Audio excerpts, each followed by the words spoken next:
First one in more than 15 years. Marty, the tour. The tour. It's officially underway. I know. Did your first show on the last week? Friday night in Sydney. Wow, man. It's going surprisingly well. Okay. And mainly because I'm doing a lot of Billy Connolly's gigs. That is still working a treat. Could you please welcome Marty Sheargold? So lovely to be back. It's great to have you back. Welcome back. Did you eventually start doing your own material? A little bit. Added a bit of Robin Williams gear in, which you'd love, Pete. Still killing. Yeah. Did a little bit of your gear too.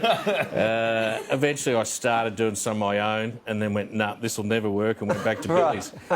So it's been quite a surprise, quite a treat actually. I've really enjoyed it. More than I thought I would.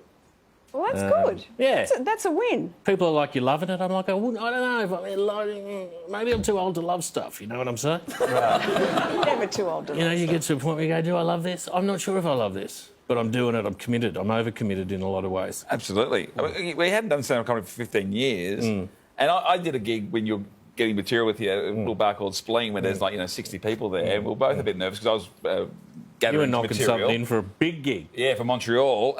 But what was it like, the moment before you walked on stage for your first... Because you were on theatres. Yeah. What was going through your mind? How much I'd spent on the venue, predominantly. Whether we were going to get that back. I think by the time I got to that point, I was OK. Yeah. It was those club gigs where, in that particular room, where you're talking to 22-year-old German backpackers about life before the internet, and they're like, nine. Absolutely nine. I'm like, yeah, I get it, I'm old. So some of that was hard. It's a pity you don't know the German word for absolutely.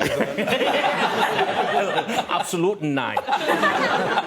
Yeah, some of that early stuff was hard going. But seriously, was it just like getting back on the bicycle, or should I say, stretch limousine? Was it all the glitz and glamour No, you remember for the no, there was time? no glitz and glam. Oh. Remember in the early days, you'd go out back, there'd be a rider, guys would be standing around it smashing cans, and there was a real community feel, and even if you weren't on, you'd be down there drinking VB going, he's pretty funny, oh, he's not that funny. All of that stuff. So there's a bit of that still. But no, backstage is still pretty awful. We had to go out one theatre, smelt so bad it was like every rat in that city had gone there to die. We had to go and buy, those Glade You realise you're promoting your tour here. This was backstage, bro. We had to buy those Glade pop-up things to just put them around, because we were having friends over later after the show. I thought, I can't come back here. This is a hovel. Because the rats know not to go to the front of the house. That's right. They've been trained to come around the back. So that was a bit of fun.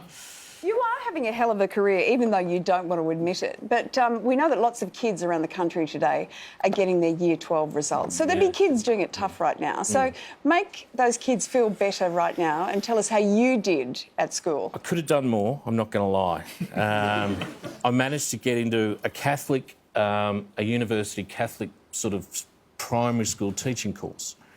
And I went to the open day and there was a dude sitting on the oval literally with a guitar playing Kumbaya. And I remember going home to Dad and saying, I can't do what that guy's doing. I can't be one of those guys. And I was right, I couldn't be. I did arts at the ANU. Because in those days you only had to be top 40%. Yeah. It wouldn't get you in anything now. No. But then you could stumble over the line and still go to university. So what was your first job? First proper job? Well, however you want to define a job. Delivering milk. Delivering milk? Yeah, I was a milkman. Remember I was a milk boy. That's amazing. Remember when that happened? Yeah, I know. We used to run around with glass in our hand for hours and no one ever got hurt. That's great. Hey, so one of the big things about stand-up is the heckling. Yeah. And, It's been OK. It's been a while. It's been all right. Yeah? First one I did, which I was just doing for timings to see if it was all going to be OK. It was one of the great reliefs when I walked off stage that night. About 20 minutes into that, because it was one of those database email invites where people just who are tight asses come and see things for free. Yes. And about 20 minutes into that, the bloke and his wife in the front row got up and I said, you off, mate? He goes, yeah, we gave it a go.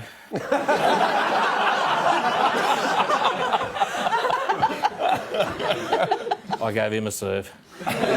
One of the great serves, all the way to the car park I followed. mate. And you're doing, before we go, you're doing Hobart and Cairns as well. Hobart and Cairns, Yeah, they're those shows. outside comedy festivals, so it'd be great to see people in Hobart and Cairns. Yeah, well done, mate. Well, Thanks for we'll having be me, guys. pleased to see you. Now, for all the info on Marty's upcoming show, just head to our website. Would you please thank Marty Sheargold?